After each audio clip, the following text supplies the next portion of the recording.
Oi, pessoal. Boa noite, bom dia, boa tarde. A gente nunca sabe, né, Bia?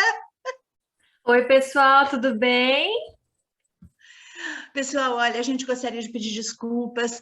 A nossa queridíssima Vanessa hoje, ela tá com uma enxaqueca terrível. Não sabemos se mudança de tempo, não sabemos o que está acontecendo, mas eu e Bia também estamos com dor de cabeça.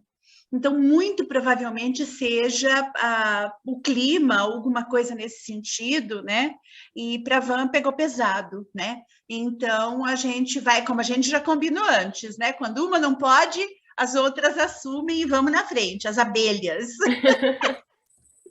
Pessoal, como vocês sabem, nós abrimos, né, o mês de abril falando de crônicas, né? Falamos de uma forma geral, depois a gente fez no Crônicas 2, nós falamos uma ultramoderna de Bar Sujo e também lemos a primeira crônica do Brasil, que foi justamente a de Pero Vaz de Caminha, né, para o rei Dom Manuel em Portugal, falando aqui das maravilhas, né, da Terra Nova, né, Terra Brasilis, como era chamada.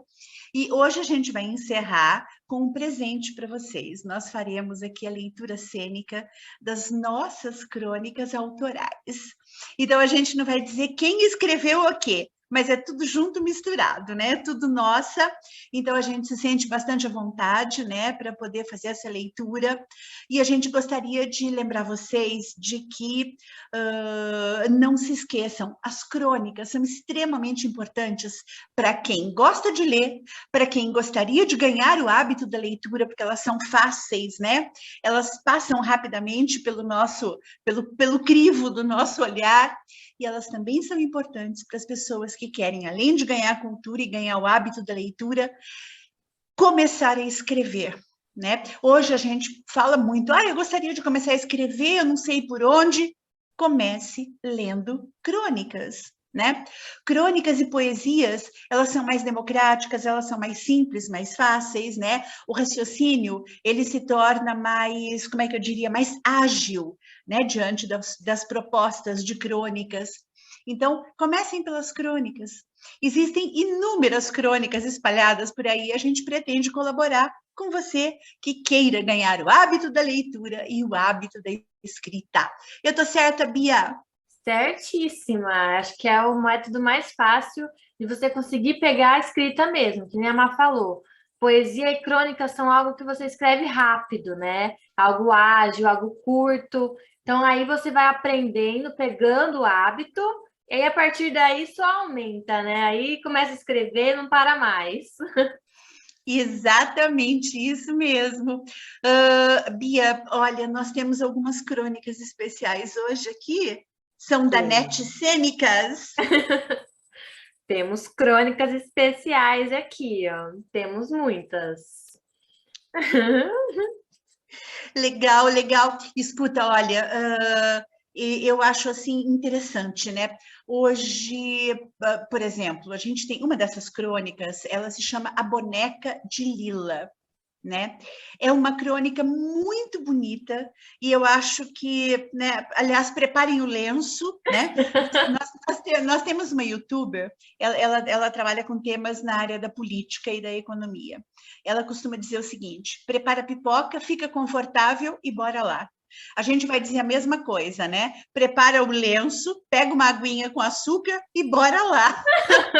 Porque hora que você vai chorar e muito. Olha, por exemplo, essa crônica aqui. Ela se chama A Boneca de Lila. Lila era uma garotinha muito esperta e brincalhona. Ela brincava de sol a sol e sua brincadeira preferida era de casinha. Mas para brincar de casinha, Lila preferia ficar sozinha. Ela buscava para isso um cantinho no quintal da sua casa e, sobre um caixote, improvisava sua casinha. Na parte de cima fazia a cozinha. Espalhava panelinhas em miniaturas e as enchia com punhados de areia, flores e pedrinhas, imitando a comida de sua mãe. Na parte de baixo deste velho caixote, montava o quarto de sua boneca preferida, a Maria. Maria era uma boneca de tamanho médio que usava uma saia preguiada vermelha e uma blusinha branca. Tinha um dos olhinhos soltos, tanto que assim que Maria chegou para Lila, o seu avô, hábil com ferramentas, improvisou o conserto do olhinho da boneca. Assim sendo, Maria ficou com um olhinho diferente do outro. Mas o que mais Lila apreciava em Maria eram os cabelos.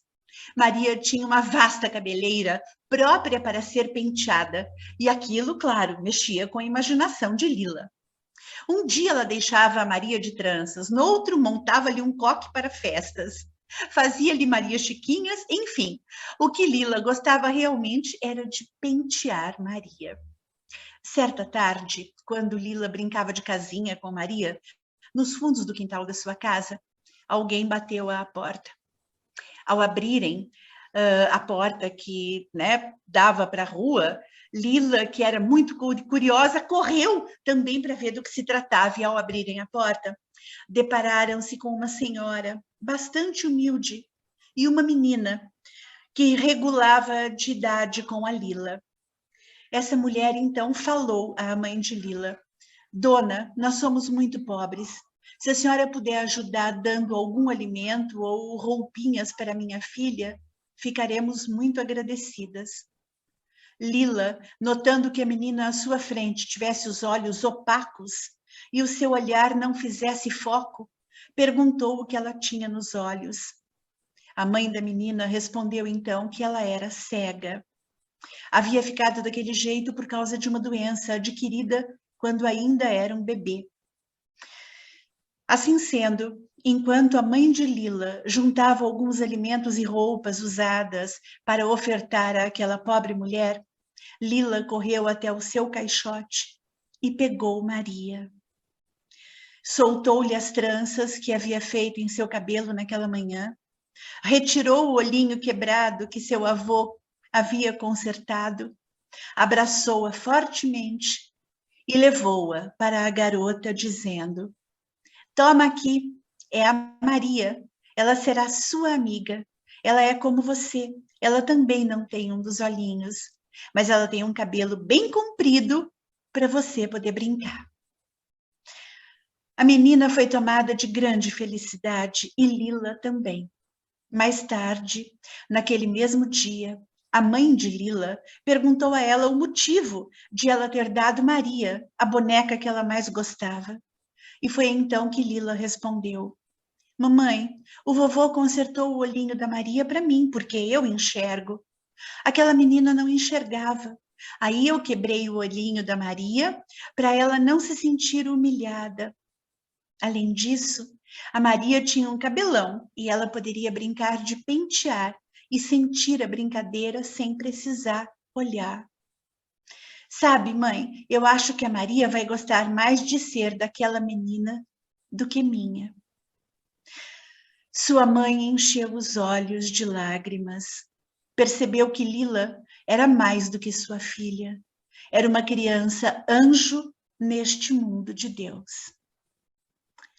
Bonito, né, Bia? Lindo, gente. Ó, cadê o lencinho? Cadê o lencinho, gente? Cadê? Cadê o lencinho? Cadê? Cadê Já o prepara. lencinho? Cadê o lencinho? Prepara. A gente Ave avisou. Maria. A gente avisou. Precisa de um lencinho. Precisa, vai precisar. E vem mais pela frente. Vem por aí, vem mais crônicas por aí. A próxima quem vai ler sou eu, né? A próxima, o nome dela é A Caixinha de Joias. É outra crônica também que é linda, gente, emocionante. Então, se vocês estão vendo, dá uma pausa, pega o lencinho, que é de verdade, gente, vai precisar de lencinho. Ela começa assim. Certa vez, quando fazia uma de minhas visitas costumeiras em um asilo para idosos, na região de Valinhos, conheci uma senhora de aproximadamente 80 anos que estava ali há mais de 2 décadas. Ela era bastante lúcida e comunicativa, apesar de tantos contratempos vividos. Assim, ficamos muito amigas, e eu passava a visitá-la periodicamente. Certo dia, essa senhora contou-me sua história.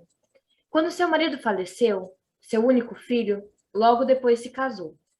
Ela então passou a morar com este filho e a nora, e um cômodo independente, né, composto por um quarto grande e um banheiro, nos fundos da casa do casal.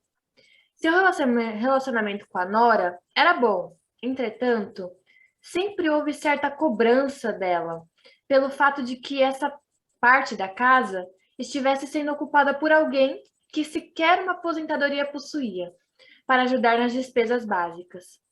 Essa senhora chamava-se Clotilde e carregava consigo um pequenino porta-joias, no qual dizia guardar toda a sua fortuna.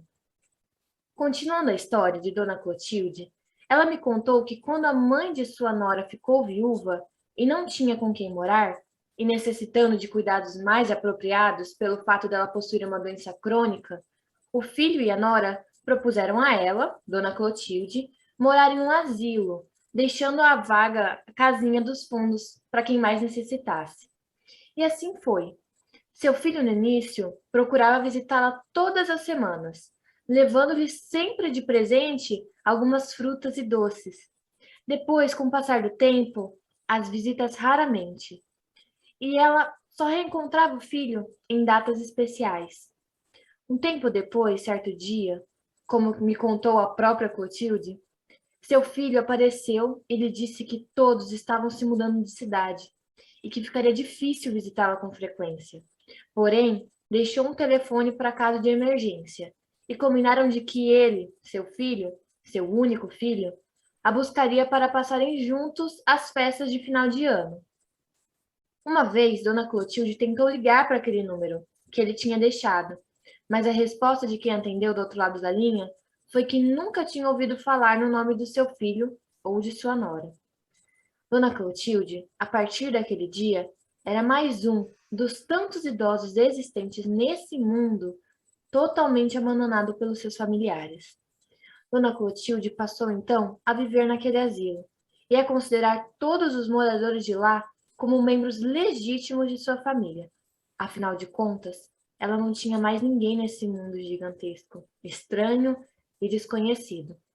Certa manhã, os cuidadores do local perceberam que Dona Clotilde não havia se levantado cedinho para ajudar a preparar o café, como era de seu costume, naquela manhã.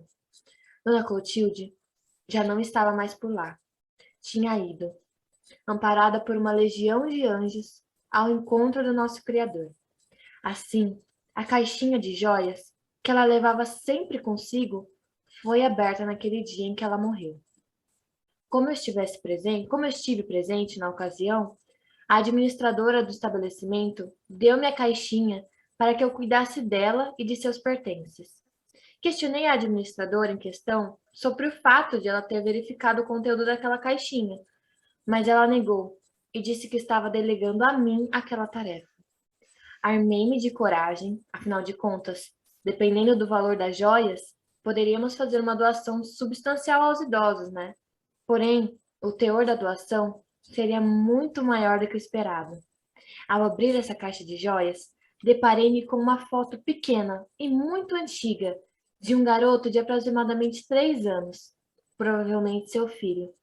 Atrás da foto, a seguinte frase escrita: "A joia da mamãe". Assim são as nossas joias, roubadas pelo tempo ou subtraídas pela vida. Porém, isso pouco importa.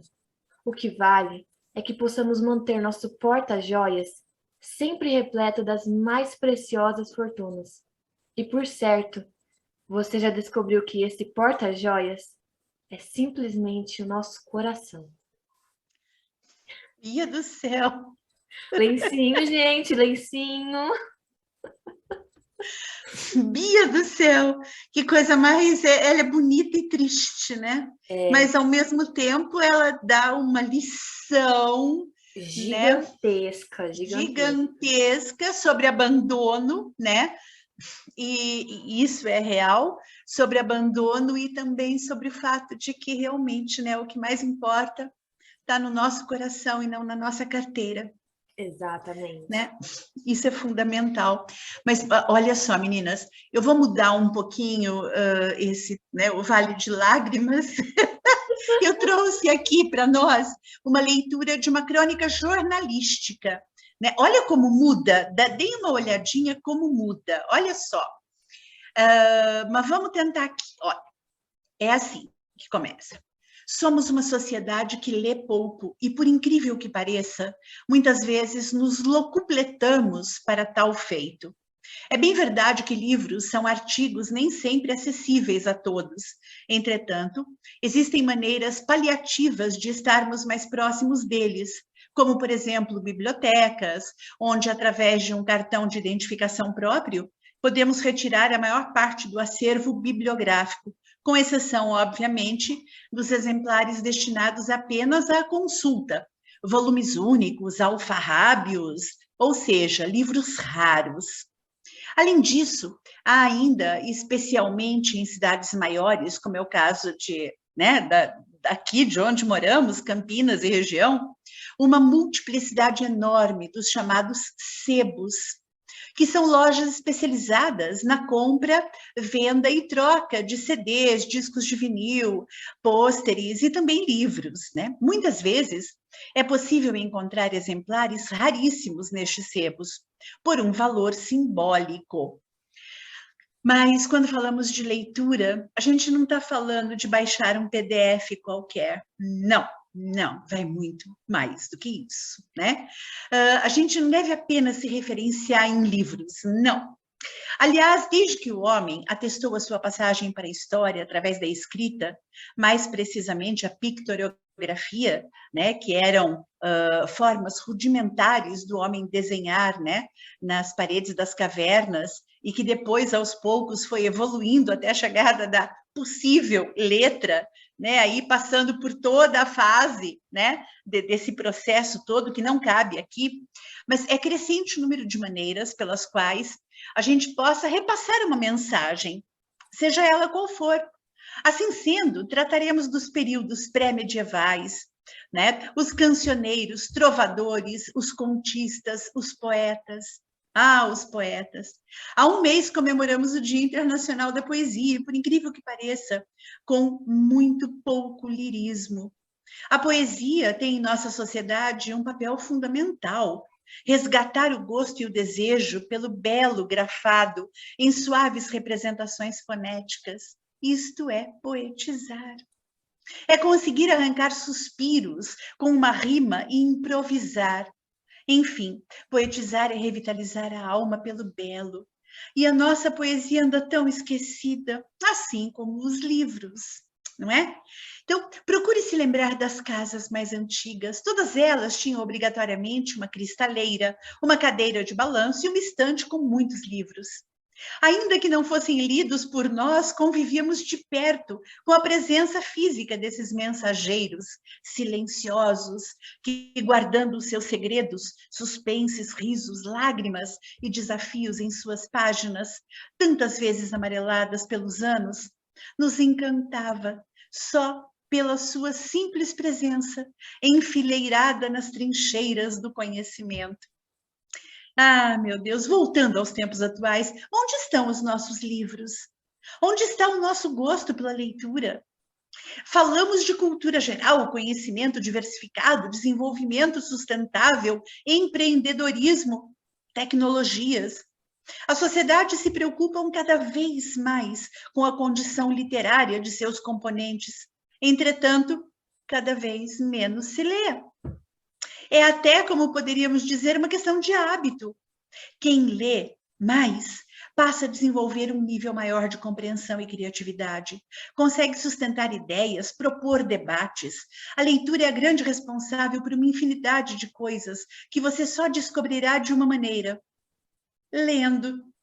Seja lá o que for, revista, jornal, livros, em prosa ou verso, PDF ou não, podcast ou não, audiobook ou não, leia e se abra para o mundo. O que você me diz, Bia? Vocês perceberam bem a diferença, né? Uma crônica era muito mais emotiva, muito mais, né, lição de moral. A outra é muito Isso! mais fatos, né? Pautada certinho, mostrando, né? Então, realmente, dá para ver a diferença aí de uma crônica e outra. Exatamente, uma crônica era aquela crônica mais sentimental, a outra era mais jornalística, né? Era uma chamada de atenção para as pessoas lerem mais, né? Exatamente. Ai, que delícia! E essa próxima que você vai ler para a gente, querida, o que que é? A próxima é um pequeno, né, uma pequena crônica também. Lógico, hoje em dia, hoje vai ser tudo crônicas. Ela fala sobre o almoço de domingo. Aquele dia maravilhoso, né? A gente adora domingo. A Ela crônica começa de costumes, né, Bia? Sim, é uma crônica que narra, né? Uma crônica narrativa, ela narra um dia, um acontecimento, uma ocasião, né? Ela começa assim, ó. Domingo é considerado dia santo. Deus fez o mundo em 6 dias e descansou no sétimo. Assim sendo, não há melhor ocasião para festejar tal dia do que no próprio domingo, a hora do almoço, não é mesmo? Neste dia e hora, a família toda está reunida. Como normalmente as tardes deste santo domingo são livres, o almoço pode ser um pouco mais pesado, né? Lento, saboreado mesmo, coisa que nem sempre é possível nos dias da semana. Hoje em dia, os almoços de domingo não acontecem mais dentro de casa.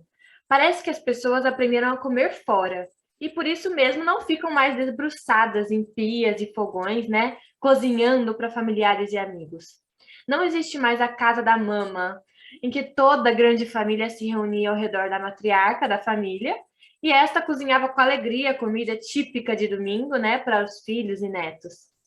Hoje, diferentemente de tudo isso, as vovós usam sua energia para fazerem suas caminhadas matinais, né? Visitarem amigas, comprarem em shoppings e certamente cuidarem da sua aparência. Estar feliz é a grande pedida dessa época. Desta feita, notaremos um aumento considerável de famílias inteiras apinhando-se nas filas dos restaurantes para juntos desfrutarem o seu almoço de domingo.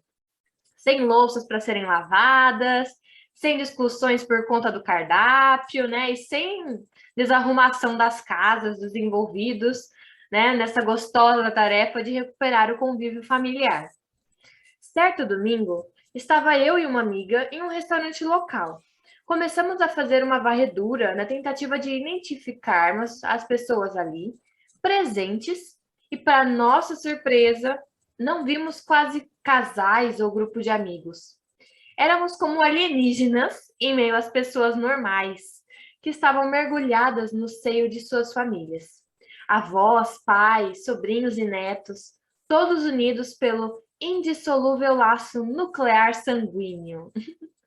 Contudo, eu pergunto a você, se na realidade tais encontros para os almoços de domingo refletem realmente o aconchego e a solidariedade que supõe o fato de pertencermos a uma determinada família? Para as pessoas que tiveram rompimentos familiares, quer sejam em suas famílias de origem ou não, quer tenha sido por motivo de morte ou discórdia ou até opção, é bom que saibam que existe uma outra família a qual pertencemos e que frequentemente costumamos nos esquecer. Esta família chama-se seres humanos e todos os seus membros estão unidos por indisvisíveis laços de afeto, carinho e amor ao próximo. É uma pena que muitos ainda não tenham descoberto todas essas virtudes familiares, que fazem parte de toda essa fulgurante grande família que domina o planeta, sua casa. Os almoços de domingo deveriam ser assim, entre famílias consanguíneas, mas, sobretudo, entre pessoas, apesar de não se conhecerem. Por isso, estenda seus olhos além do seu próprio berço e olhe o seu irmão com olhos de quem realmente pertence à mesma família que ele, cujo pai certamente é o nosso grande criador. Nossa, que coisa mais bonita, Bia do céu. Que lindo, É, lindo, lindo, lindo, para lindo. mostrar que, Olha, né, todo mundo não é uma é? família, gente, todo mundo. O mundo é uma família, todo mundo, é verdade, né? Agora, dá uma olhadinha nessa daqui que a gente tem, as flores de primavera. Vejam só, dias atrás, eu li um breve artigo do professor Rubem Alves, em um dos inúmeros veículos de comunicação, junto aos quais ele veicula de forma tão brilhante e poética as suas ideias. Ele dizia algo muito interessante a respeito do otimismo e da esperança. Ele dizia que o otimista é aquele que, vendo o verão se anunciar na natureza, começa a sentir o calor no coração. Já o esperançoso, mesmo sabendo que o inverno insiste em continuar, mantém sua alma aquecida e iluminada. Isso me fez pensar em como muitas vezes, de forma tão imprópria, dizemos ter perdido a esperança em algo. Na verdade, o que talvez tenhamos perdido é o otimismo, aquele que precisa das primeiras brisas do verão para manter o calor no coração. Eu penso mesmo que o otimismo seja para a grande maioria de nós todos, habitantes dessa terra, planeta Guerra, alguma coisa muito difícil. Às vezes é um desafio insano acreditarmos que alguns seres humanos, Homo sapiens, consigam denominar friamente ações indignas, ultrajantes e até sangrentas como estratégias necessárias para a manutenção da paz. Que paz? Até mesmo Guilherme Arantes, na sua belíssima canção Terra, Planeta, Água, que nos perdoe, pois é difícil sermos otimistas quando o desenvolvimento e o progresso precisam poluir indiscriminadamente tudo, inclusive a água, sob a alegação de crescimento. E vamos caminhando com a perda do otimismo por conta das barbáries cometidas contra irmãos, desigualdades deflagradas entre povos por conta de cor de pele, ideologia política e opção religiosa, separando povos, fome em cada esquina, desunião em muitos lares, tristeza em muitos olhos, otimismo enfraquecido, desfalecido, quase morto. Então, é precisamente aí que podemos declarar, sim, somos esperançosos. A esperança deve ser um sentimento crônico, perene, único. Ao percebermos que o inverno continua insistindo em ostentar os rigores do frio, nossa alma deve rapidamente resplandecer com o maior brilho possível as primeiras flores da primavera. Essa crônica nós fizemos em homenagem aos povos massacrados por conta das guerras atualmente na Ucrânia. Infelizmente. Bia, agora, querida. Essa última frase, as primeiras flores da primavera, gente, foi uma facada no meu coração, assim. Mas é. Uma facada no coração já. Já tô emotiva. Aí vem essa... Nossa Senhora. Não é? Não é? É uma facada, já é para acabar. É para acabar. Mas não acabou ainda não, gente. Tem mais crônicos por aí. Calma aí. Calma que ainda tem mais. Ai, Bia. A próxima quem vai ler sou eu. Agora é minha vez de ler a próxima. O nome dela chama-se Bolo de Reis. Acho que muitas pessoas aí conhecem o Bolo de Reis, né? Há uma tradição sobre o Dia de Reis que diz que devemos preparar um bolo bem caprichado, colocando dentro uma prenda. Quem encontrar essa prenda deverá oferecer o bolo de reis no ano seguinte. E aquele que preparou o bolo terá muita sorte e felicidade naquele ano. As simpatias sempre estiveram presentes na vida do homem, até porque elas determinam a continuação dos laços que possuímos e reforçam nossas esperanças para tempos melhores. Ouvi certa vez alguém dizer que o rito reforça o mito, ou seja, através dos rituais, mantemos nossa força e nossas crenças. Se pararmos para pensar, tudo nessa vida representa um certo ritual, certo? Vamos observar a nossa sociedade hoje, por exemplo. Como alguns rituais foram se tornando obsoletos e dando lugares a outros, né? Em contrapartida, Certos rituais se mantiveram até o presente, firmes e fortes. Notemos, por exemplo, o hábito do cafezinho. Antigamente, quando se recebia uma visita, o café era obrigatório. Mas é claro, acompanhado de inúmeras guloseimas, porque afinal de contas, as donas de casa tinham tempo para tal feito. Hoje em dia, o café continua fazendo parte desses encontros, mas em versões mais modernas, né? Café de máquina, expressos e até descafeinados. E normalmente as visitas se encontram na rua, pois a agitação do dia a dia não mais permite o tempo para a espera. A hora das refeições era sagrada, sempre compartilhada com a família em grandes mesas. Hoje, cada um come em seu local de trabalho, ou então na frente da televisão ou computador. A TV e o PC representam hoje a ritualística moderna de uma época solitária, onde as famílias, quando seus membros moram juntos, né, são muito pequenas e cada qual possui horários diferenciados. O rito das festas natalinas reforça o mito da fé e da esperança. E é claro, normalmente, os ritos são traçados dentro de circunstâncias alimentares. Assim sendo, o bolo de reis não pode ficar de fora. A minha avó dizia que para um bolo dar sorte realmente, esse deveria ter sua massa dobrada de tamanho no momento de ser assado. Deveria também conter muitos recheios, como frutas secas variadas e, de preferência, uma calda bem caprichada. O ideal seria acompanhá-lo com um bom vinho, desejando muita fartura a todos os participantes desse ritual. A propósito, o bolo de reis não deve lembrar a chegada dos 3 reis magos à manjedoura, onde repousava nosso santo recém-nascido. Será a riqueza maior desse momento para comemorarmos esse dia não reside na fraternidade, na caridade, na doação?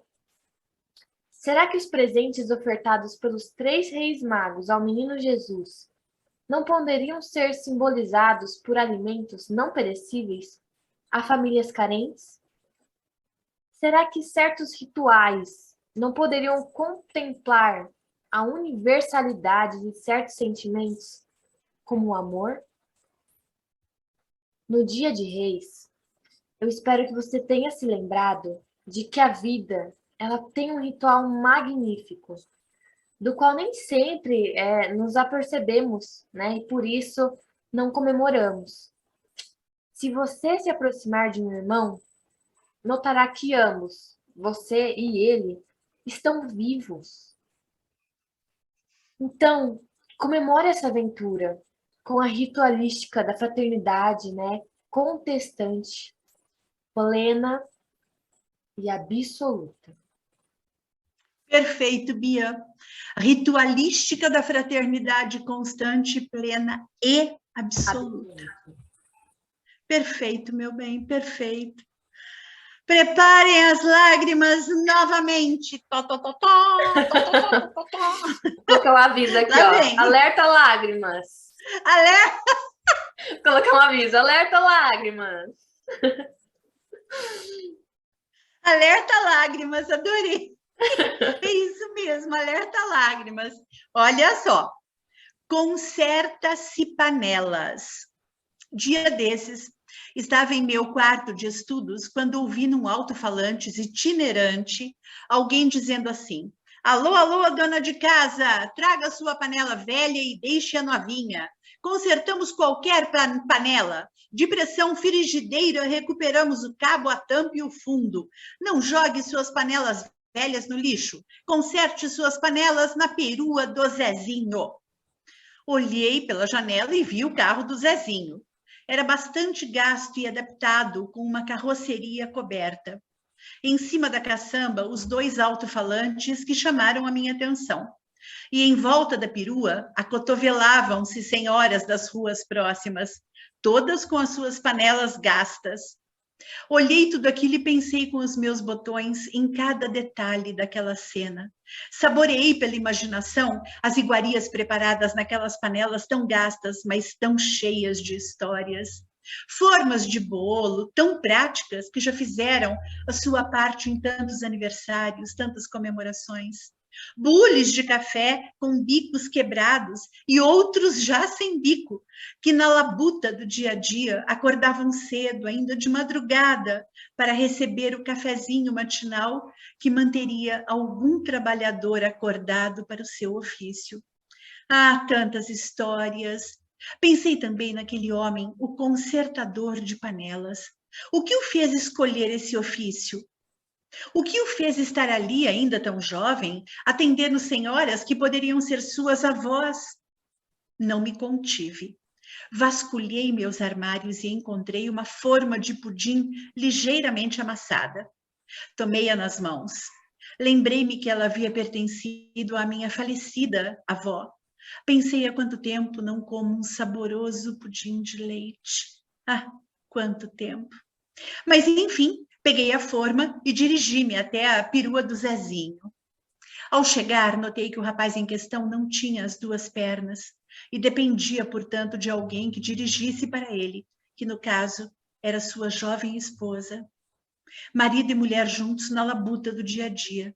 Pensei comigo que talvez tivesse escolhido mesmo aquele a fazer pelo fato de não ter essas pernas, mas corrigi meu errôneo pensamento a tempo. Zezinho tinha, era paixão pelo que fazia. Ao me ver ali, escancarou um bonito sorriso e perguntou-me qual era o problema. Apresentei a forma, até de certa forma, desculpando-me pelo seu amassado. E Zezinho então me disse, ora, panela sem amassado não conheceu o fogo. Era verdade. Assim como nós, é preciso que tenhamos alguns amassadinhos na existência para valorizarmos o poder do fogo que enfrentamos. Zezinho logo deu conta daquele probleminha e, ao devolver a forma de pudim, me disse com orgulho, prontinho, aqui está. Tomei-a com ternura. Parada há tanto tempo, imaginei usá-la naquela mesma tarde. Assim sendo, ao pagar pelos serviços prestados, contei ao casal. Pretendo usá-la hoje mesmo. Vou resgatar uma antiga receita e inaugurar a forma nova. Isso mesmo, de nada adianta panela parada, disse ele. Afinal, uma boa refeição alegra o coração. Era verdade. Um ditado tão antigo em uma boca tão jovem, pensei eu. Ao voltar para casa, preparar o pudim e saboreá-lo com uma amiga, descobri algo muito importante. O conserto daquela forma desamassou um pedacinho da minha alma. Ai, que lindo! Bia! Ai, meu Deus! Alerta lágrima, gente, alerta! Meu Deus! Ai, ai, ai! Ai, Uma coisa meu mais Deus! linda que a outra, né, gente? Cada crônica que linda, que alguém aqui escreveu, não vou dizer quem. Somos nós três, é do Net Cênicas, né? Isso daí é um acervo pessoal do Net Cênicas. Lindo, gente. Lindo, né? Por isso que uma vai elogiando a crônica da outra. A gente nunca lê a mesma. Mais como a uma Vanessa aí, gostaria gente. de estar aqui com a gente. A gente espera que ela esteja melhor. Ai, ai, ai. Não é? Desejem melhoras para a Van. Exatamente. Bia, o que você vai fazer para a gente? Você vai ler o Inesquecível. Gente, só pelo título vocês já podem ver que a coisa é séria, hein? Inesquecível, olha o título. Certa vez, fui até o Observatório de Capricórnio, na região Bia, de eu Campinas. acho que o seu áudio não está saindo para mim. Não tá saindo, Má? Agora saiu, tá. agora voltou. Agora voltou. Coisas da vida. Internet. Internet. Certa vez, fui até o Observatório de Capricórnio, na região de Campinas, onde eu moro, com a intenção de olhar estrelas. Lá chegando, fui recepcionada pelo astrônomo-chefe do local, que prontamente levou-me até o interior da cúpula, onde se encontram os instrumentos para observação. Muito prestativo, posicionou o enorme telescópio em uma determinada constelação e mostrou-me um pequeno planeta marrom, dizendo: Veja, este instrumento é fabuloso. Essa imagem que você vê está a mais de 500 milhões de quilômetros da Terra. Admirei-me. Era realmente muito longínquo. Entretanto, eu não estava buscando ver estrelas através de nada. Por mais perfeito que fosse aquele instrumento, maravilha moderna da tecnologia, eu queria algo mais romântico, interativo, primitivo.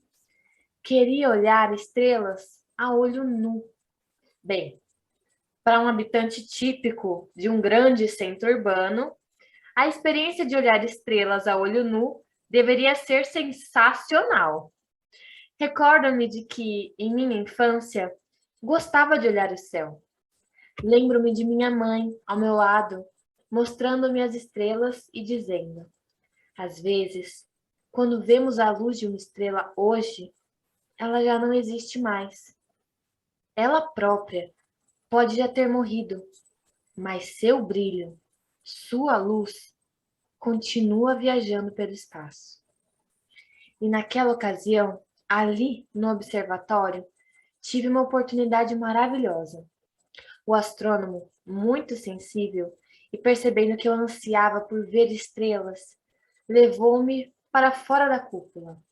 Era uma noite muito escura, sem lua, e isso favorecia a observação. Caminhamos até uma pedra bastante lisa, que formava uma espécie de bancada. Sentamo-nos ali e ele me disse: Não tenha medo do breu.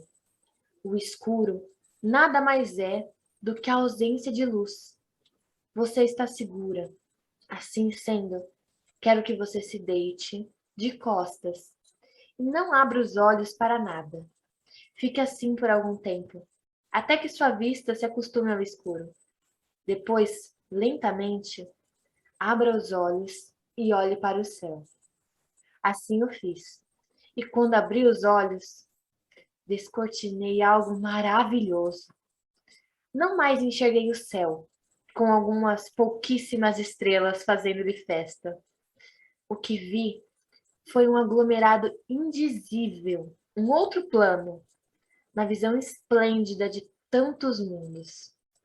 Pude perceber quão pequeninos somos. Pude notar, no final da Via Láctea, nosso endereço. E foi aí que minha imaginação voou. Voou para longe. E eu acabei mergulhando nas guerras do mundo. Quanta hipocrisia! Para que disputarmos um planeta só nosso? Tão nosso? Somos tão unidos pela indizível espécie a qual todos pertencemos. Somos usuários das mesmas condições em um planeta tão globalizado. Assim sendo, se invertêssemos nosso ponto de observação, o que pensaríamos de um planeta tão bonito, com tantas disputas incoerentes em nome de poder? Afinal, não vamos para lugar algum. Nossa casa é aqui. Ao pensar isso, vi uma estrela cadente riscando o céu. Fiz então um pedido. Pedi que o nosso povo, o ser humano, pudesse ser mais fraterno, mais igual. Pedi paz, amor e alegria. E por fim, pedi também que, caso alguém estivesse nos olhando de lá, que não tivesse receio de dar um alô, até porque sou habitante deste planeta. Porém, somos todos moradores deste universo. Ai, Bia, é para arrepiar. É para arrepiar, meu Deus. Agora, né, se a gente fizer aqui, né, Continuem com o lencinho, continuem. Lado a lado. Durante muito tempo, a guerra entre gangues de uma determinada cidade brasileira vitimou centenas de jovens que certamente teriam tido outro destino, não fossem as disputas territoriais para vendas de drogas e armas, além, é claro, de prostituição. Contudo, essa história tem um final diferente. Certa vez, 2 rapazes de gangues rivais acabaram caídos e feridos em um barranco por ocasião de uma batida policial. Ali estendidos e machucados, quando se deram conta de que estavam na mesma situação e de que pertenciam a grupos rivais, a primeira tentativa de ambos foi agredirem-se mutuamente. Porém, não estavam em condições físicas que lhes permitisse tal atitude. Um deles, o Jacão, havia luxado o ombro e cortado a cabeça. O outro, o Marquinho, torcido o tornozelo e fraturado uma costela. Logo que se perceberam, o mal-estar foi geral. Depois, como não tivessem perspectivas de agressão mútua e nem de fuga, pois a polícia continuava ali pelos arredores, resolveram ficar em silêncio, apenas olhando-se. O que será que pensavam enquanto se olhavam? Será que arquitetavam planos mirabolantes para tentarem aniquilarem-se mutuamente? Ou simplesmente estavam ali esperando o tempo passar? O fato é que algo surpreendente aconteceu. Transcorridos aproximadamente 30 minutos da queda de ambos naquele lugar, e notando ambos que não conseguiriam sair dali sem ajuda, pois estavam muito machucados, Jacão resolveu romper o silêncio e falar. Aí, meu irmão, que fria a gente se meteu, hein? Pode crer, dessa a gente não sai mais, comentou Marquinho. E assim, apesar das diferenças para o domínio de seus respectivos territórios, iniciaram uma conversa que foi além das disputas cotidianas. Falaram sobre si próprios, não conversaram sobre a rivalidade de seus domínios, mas falaram de seus sonhos. Assim ficaram até que a correria policial tivesse acabado. Quando a fome chegou com o cair da tarde, Marquinho tirou do bolso um pedaço de chocolate. Deu uma mordida e, percebendo o olhar de seu colega, ofereceu. Pega aí, dá um trato, mano. Valeu, consentiu o outro, faminto. Quando a noite chegou e sentindo-se mais seguros, resolveram sair dali. Mas para conseguirem isso, um precisou ajudar o outro. Marquinho, que havia torcido o tornozelo e fraturado uma das costelas, empurrou o Jacão, que depois o puxou para cima, com a força do braço e do ombro, que estavam bons. Uma vez libertos, ambos se olharam e, de repente, num lampejo, perceberam o quão iguais eram. Sentiram que estavam mais irmanados pelas dificuldades da vida do que pelos ideais violentos e sem propósitos de suas respectivas gangues. Descobriram que a guerra, qualquer guerra, realmente não fazia sentido. Dessa forma, despediram-se com um breve aceno e se foram. Mas foram embora com algo diferente no coração. Certamente com o reconhecimento de que a vida é muito curta para ser desperdiçada com territorialismos e animosidades. Aí, gente, uma lição de moral para todo mundo. Uma história, uma crônica linda, né? Que faz a gente pensar. Prepara lencinho, né, Bia? Alerta, vai o alerta de novo. Alerta, lágrima. Alerta de lágrima, alerta de lágrima. É, gente, é incrível como as crônicas, muitas crônicas, né? Não todas, tem algumas que não são para esse sentido, né? Principalmente as jornalísticas, elas são mais documentadas, mas tem crônicas que fazem a gente pensar, né? A gente criar um novo olhar para o mundo, né? Faz a gente entrar dentro da gente e perceber coisas que a gente não via antes. É incrível.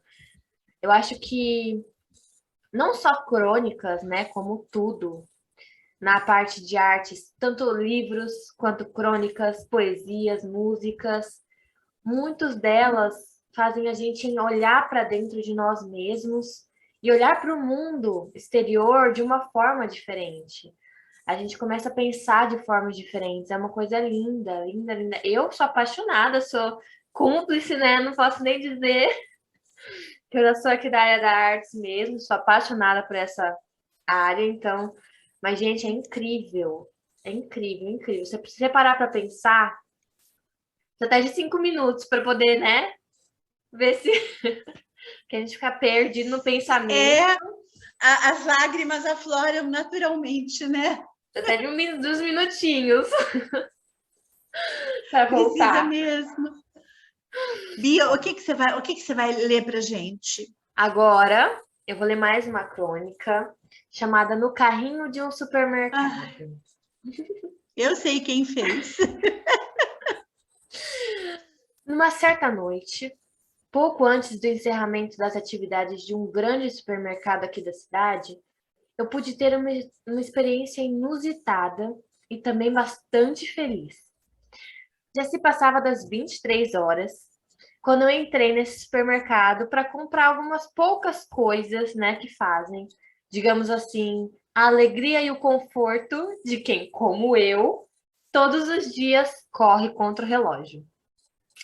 Fui então passando pelas prateleiras, apinhadas de necessidades cultivadas pela pura sedução no consumo, e colocando em meu carrinho congelados semi-prontos, algumas frutas, barras de chocolate, queijos e pães. Tenho, embora não seja sempre, o costume de que às vezes, né, visitar a seção de artigos para o vestuário feminino, pois é fácil encontrarmos produtos bons e em ofertas. Assim sendo, nessa noite, após ter pego os gêneros alimentícios, eu passava pelo referido setor, quando pude reparar em um rapaz sozinho, observando pequeninas peças de roupas infantis. Aquela atitude, aquele moço ainda era tão jovem, com um carrinho contendo assento próprio para crianças, aquela hora da noite, admirando roupinhas de bebê, despertou minha imaginação. Comecei a pensar que ele seria um pai maravilhoso, que sua companheira estivesse grávida e certamente prestes a dar à luz. Ou então nada disso.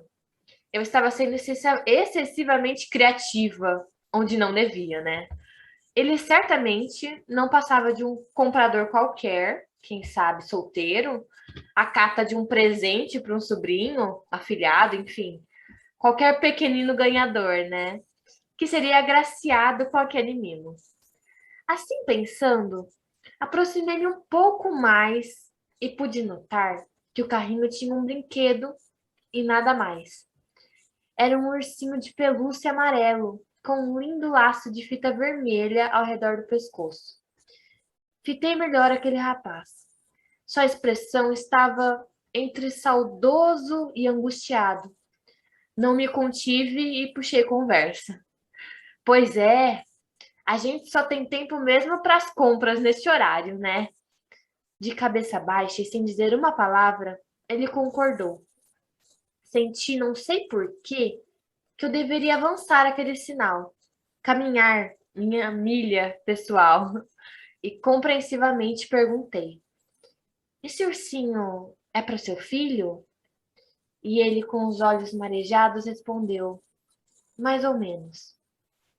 Sua resposta era carregada de dor. Aproximei-me dele e toquei seu ombro. Este toque destravou seu coração e ele falou: Sabe, moça, meu filhinho, de apenas 6 meses, faleceu há um ano, num acidente de carro. Hoje, eu e minha esposa frequentamos uma ONG para crianças órfãs. Tenho muita saudade dele. Mas, de uma certa maneira, encontrei conforto nessas crianças que ficaram sem os pais. Então, esse ursinho é para elas. Olhei profundamente para este moço. Reconheci nele uma alma maravilhosa e aprendi uma importante lição. Se perdemos alguém que amávamos, outros podem estar dispostos à espera desse amor. É tudo uma questão simples, que devemos enxergar com os olhos do nosso coração. Eu já tava... Desculpa, eu já estava emocionando aqui já no final do texto. Pessoal, não repare, mas a Bia é a chorona mor. Eu também não consigo me segurar, ainda bem que a Vanessa não está, porque senão eu tenho que ter uma piscina olímpica para poder encher de lágrimas. Ai, meu Deus, a gente já teria... Meu Deus do céu. Olha, e o meu aqui não está muito diferente, embora seja divertido, mas não está muito diferente. Olha só, num trânsito, linda essa, hein, Bia? Que fala de adoção, meu Deus, que coisa importante, né? Que preciosidade, né? Essa daqui, ela é engraçadinha, ela se chama Num Trânsito Qualquer. Certa vez, estive presa durante horas em um grande engarrafamento na Marginal Tietê. Era um fim de tarde, hora do rush, e o frenesi das pessoas aumentava ainda mais a necessidade de correr e fazer loucuras. Algumas viaturas policiais e também do Corpo de Bombeiros passavam gritando em suas sirenes espalhafatosas no intuito de abrir caminho entre carros, ônibus e caminhões. Um mar de motores, um rio de couraça metálica que, sobre rodas, nos leva muitas vezes para lugar nenhum. Horrível você saber que algo aconteceu. Entretanto, não ter ideia do que seja. Pessoas acidentadas, pontes que desabaram, algum suicida jogando-se embaixo de algum veículo. Tudo é possível numa metrópole como São Paulo. Enquanto eu estava absorta em pensamentos confusos e quase sendo engolida pela agitação silenciosa que pairava dentro de cada carro naquela tarde caótica, repentinamente fui salva de mim mesma. No veículo da frente, uma criança que estava no banco traseiro levantou-se, ficou de joelhos e começou a fazer caretas pelo vidro de trás para mim. Mostrava a língua, revirava os olhos, puxava os cabelos, imitando um Frankenstein numa versão urbana. Resolvi comprar-lhe a ideia e passei a brincar com ela. Mexi o limpador de para-brisa, desenhei coisas no ar com as mãos, aumentei o volume do rádio, abri o vidro e coloquei um braço para fora, acenando-lhe uma saudação qualquer. Para minha surpresa, ela parou de brincar, ficou séria, com os olhinhos tristes. Desistiu de suas imitações, sentou-se novamente e virou-se para frente. Pensei com os meus botões, mas o que foi que eu fiz de errado para terminar com tanta brincadeira, com tanta alegria? Foi então que eu descobri. Eu havia demonstrado boa vontade em aceitar as suas brincadeiras, havia sim demonstrado que eu tinha notado, entretanto, eu não havia brincado.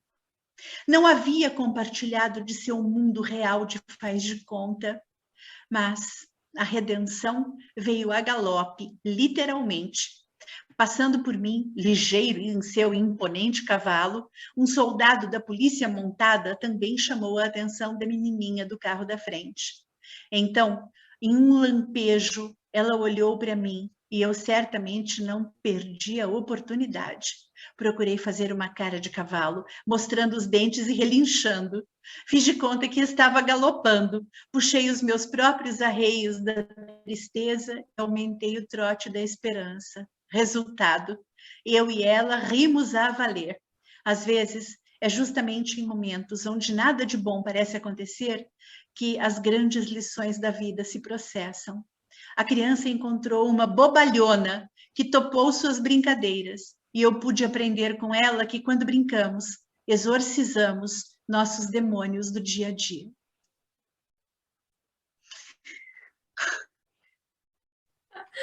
Uma mais linda que a outra. É para finalizar com chave de ouro. Net cênicas em ação, aqui na Rádio Flap. Arte em Foco, um programa dedicado para vocês. Bia, foi um prazer enorme dividir esse espaço com você hoje, como sempre. A gente tem a Vanessa no coração, a energia dela aqui presente conosco. Na próxima ela estará melhor, eu espero que tudo dê certo para a gente poder continuar. E nós agradecemos, deixamos aqui Um beijo imenso para todo mundo. Gente, obrigada. Espero muito que vocês tenham gostado. Desculpa as lágrimas, tá? Não tem como evitar. Faz parte. Né? Crônicas lindas aqui para vocês, cada uma mais linda que a outra. Lições de moral também para todo mundo. A gente espera que vocês tenham se comovido assim como nós, que vocês tenham gostado. Esperamos vocês no próximo programa, sábado que vem, sempre às 7 horas da noite, na Rádio FLAP. Um beijo gigantesco para todo mundo, né? Uma ótima semana que vem que comece, uma ótima semana. E até a próxima, pessoal, junto com a Vanessa, se Deus quiser. Ela vai estar melhor, ela vai estar aqui de novo com a gente. Tchau, gente. Um beijo.